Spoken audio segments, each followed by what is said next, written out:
Hello दोस्तों। आज हम आर्टिकल 12 को समझेंगे कि आर्टिकल 12 क्या कहता है।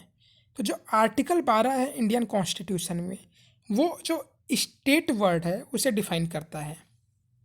हमें पता है कि जो फंडामेंटल राइट है वो आर्टिकल 12 से आर्टिकल 35 के बीच में दिए गए हैं, जो कि पार्ट 3 ऑफ द कॉन्स्टिट्यूशन में दिए गए हैं।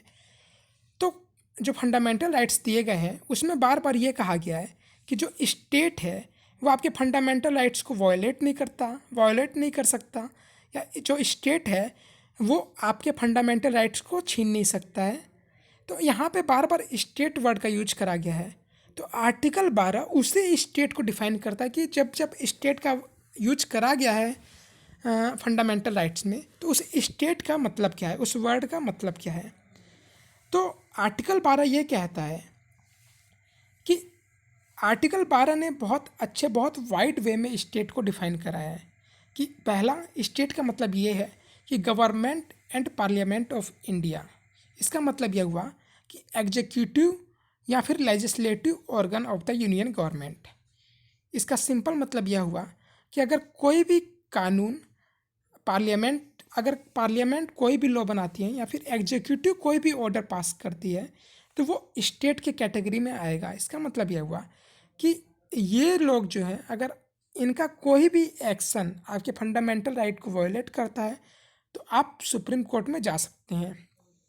दूसरा यहाँ पे है कि स्टेट की जो एग्जीक्यूटिव है या स्टेट की लेजिस्लेटिव ऑर्गन है वो भी स्टेट के अंदर आता है। ऑल लोकल अथॉरिटीज़ यानी म्यूनिसिपैलिटीज़ हो गया, पंचायत हो गया, डिस्ट्रिक्ट बोर्ड हो गया, ये भी स्टेट के डेफिनेशन के अंदर में आते हैं। LIC, ONGC, सेल वगैरह हो गया, जो कि इसमें कई स्टैट्यूटरी बॉडीज हैं, नॉन स्टैट्यूटरी बॉडीज है, ये भी स्टेट के अंदर में आता है। सुप्रीम कोर्ट ने इस स्टेट वर्ड को और फर्दर स्कोप को और वाइड करा है।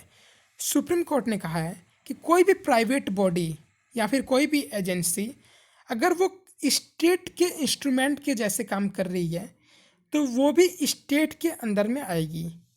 यानी कोई भी अगर प्राइवेट बॉडी है या फिर कोई भी एजेंसी है, अगर सेंट्रल गवर्नमेंट या स्टेट गवर्नमेंट के एजेंसी के तौर पे काम कर रही है या उनके इंस्ट्रूमेंट के तौर पे काम कर रही है, तो वो भी स्टेट के अंदर में आएगी। और स्टेट के अंदर में आने का मतलब यह हुआ कि आप उन लोगों से अपने फंडामेंटल राइट्स की डिमांड कर सकते हैं और उन लोगों को आपके फंडामेंटल राइट्स को वायलेट करने का कोई हक नहीं है। और अगर वो आपके फंडामेंटल राइट्स को वायलेट करते हैं तो आप इसके इम्प्लीमेंटेशन के लिए सुप्रीम कोर्ट में जा सकते हैं। Thank you.